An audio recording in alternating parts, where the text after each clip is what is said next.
Anger physically changes your body. Most people think it is just an emotion, something that erupts and then disappears once a moment passes. But every time anger rises, your body reacts in ways you may not notice. Your heartbeat shifts, your breathing changes, and parts of your mind that help you stay rational begin to shut down. Anger feels like it lives in the moment, but its effect continues long after the feeling fades.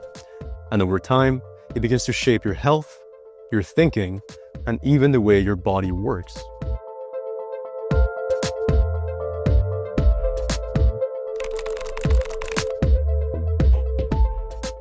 In the 18th century, there lived a surgeon who was one of the most celebrated physicians of his time. John Hunter was a man who labored through long, demanding hours and slept barely 5 hours a night. He was a classic type A personality. People admired his skill and success, but more than anything, they feared his temper. And strangely, John himself feared it too. He once said that his life was literally in the hands of any person who chose to annoy or tease him. To others, it might have sounded like an exaggeration, but for him, it reflected something real. After moments of anger, his chest would tighten up and he would feel sharp pains in his body. And although he knew anger made him suffer, he kept moving on as if nothing was happening. Then, in October 16, 1793, the 65-year-old, who was usually very punctual and extremely particular about time, arrived late to a hospital board meeting. That was unusual for him. As the meeting went on, a colleague contradicted him. It wasn't a big confrontation, but for someone who lived with constant impatience and pressure, moments like that always stirred something inside him. He tried to keep his reaction under control. He stepped into the next room, and a moment later, he let out a deep groan and collapsed. His heart had stopped. The anger he carried for years had finally revealed its cost.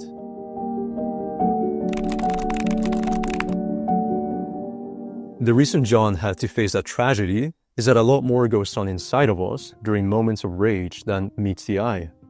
You might think that anger is natural and that once it goes away, the body goes back to normal. But it's not that simple. Between 2013 and 2017, researchers at Columbia University set out to understand how anger affects the body, particularly blood vessels, and the inner lining called the endothelium. This is a thin layer of cells in the inside of every blood vessel, and it's responsible for helping them contract and relax. This movement of contraction and dilation is crucial for maintaining healthy blood flow throughout the body. So, to study this, researchers worked with healthy young adults and divided them into 4 groups. One group was asked to recall personal memories that made them angry. Another group focused on moments that made them feel anxious. A third group read texts meant to make them sad. And the neutral group simply counted from 1 to 100. And what they found was clear. Even brief moments of anger delayed endothelial relaxation.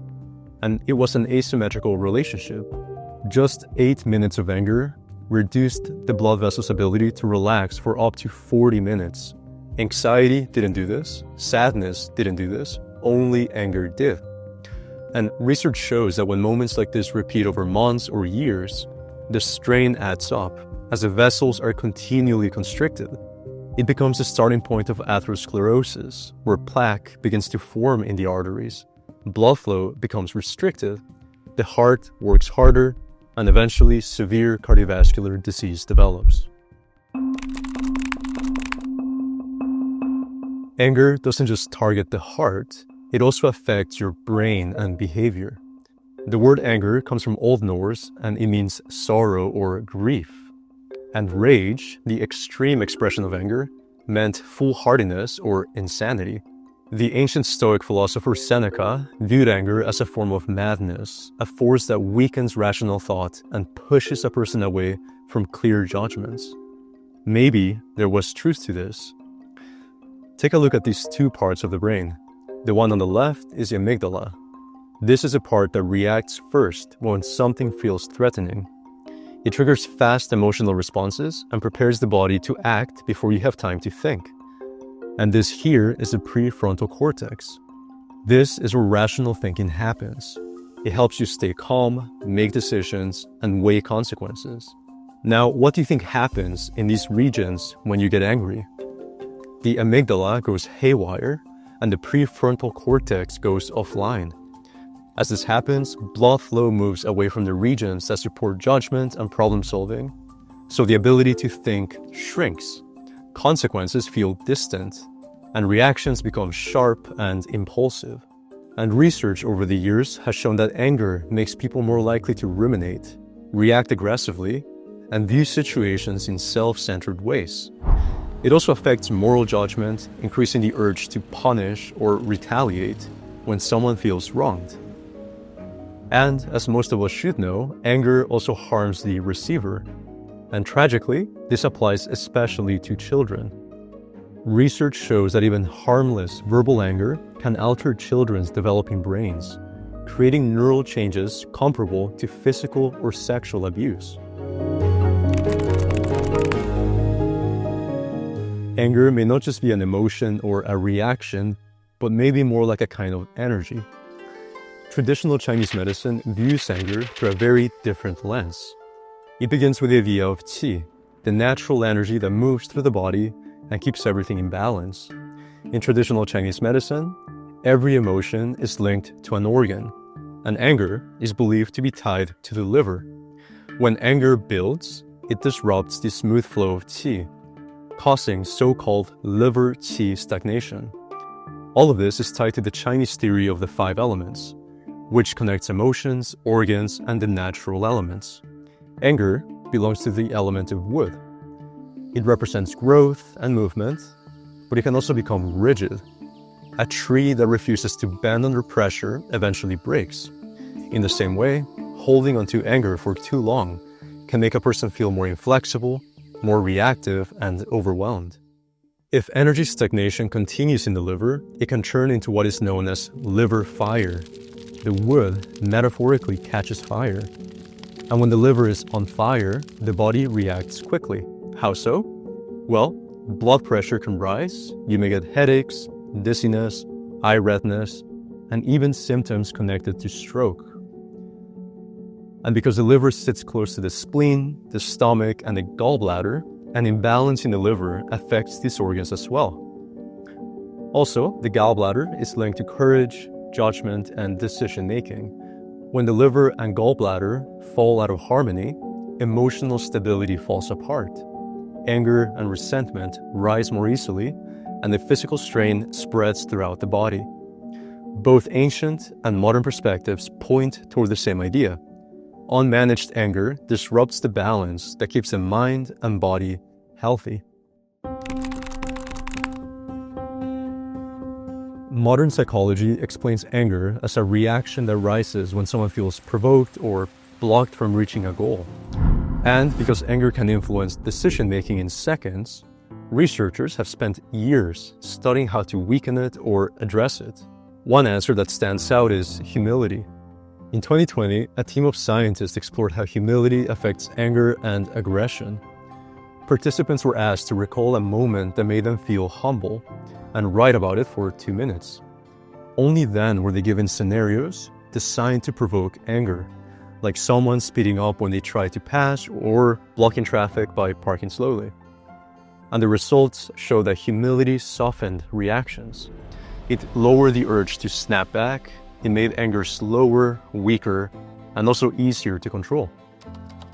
Research also shows that humility grows when gratitude and awe grow. Emotions that widen perspective, like empathy and appreciation, naturally weaken anger. Think of it this way: when your mind or heart expands out, anger can't fill the space. And sometimes you learn the hard way. Let me tell you about something that happened to me. I was stuck behind a car going super slow. They put on the brakes every few seconds, and they were going at least 10 miles under the speed limit. I couldn't pass, and with each minute, I could feel my frustration building. Eventually, I really did get angry. My jaw clenched, and I started imagining what I would say to this person. Finally, the road opened up, and I passed him. I looked over, and there he was, an old man, both hands on the wheel, looking straight ahead with complete concentration. As I passed him, he looked over and gave me a small wave, just a gentle, polite acknowledgement. And just like that, my anger lifted. He wasn't being inconsiderate, he was being careful. Maybe his reflexes weren't what they used to be. Maybe he was nervous, or maybe he was doing the best he could. I didn't need to know the whole story, but the simple act of thinking of different possibilities was enough. And this is what psychologists call cognitive reappraisal. But really, it's just giving people the benefit of the doubt. Because most of the time, the person frustrating you isn't trying to. They're just trying to live their life, doing their best, and dealing with things that you can't see from your perspective.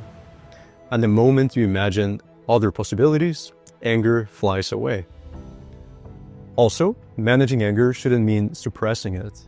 Holding it in for too long can create other health issues. And venting is not the right answer either. You might have seen those rage rooms where you can hit objects or break things. But recent studies show these do not reduce anger and aggression, but can actually make it worse. Although it can feel good in the short term, it may condition the body and mind to accept that kind of behavior. Not surprisingly, mind-body practices also help with anger. Breathing exercises, Tai Chi, Qigong, yoga, and mindfulness reduce stress and calm the nervous system. The idea behind all of this is simple. The flames of anger get smaller when the body is calm and the mind has room to think. And with clarity comes control.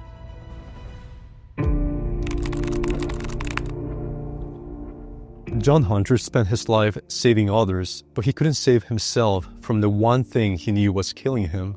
He understood the cost. But knowing and doing are two different things. His story teaches that anger isn't the enemy. The price we pay for ignoring it is. Because every time anger rises, your body keeps score. Your heart remembers. Your blood vessels remember. And over time, those moments stack up in ways you can't see until the damage is already there. But you have control. The next time anger rises, pause just for a moment. Notice what it's trying to tell you. Then choose how much of yourself you're willing to give it. Because anger will show up, that's inevitable. But how long it stays and how much it takes from you, that's up to you. If this video gave you a new understanding of anger, share with someone who might benefit from seeing it the same way. Sometimes the right information at the right moment makes a real difference.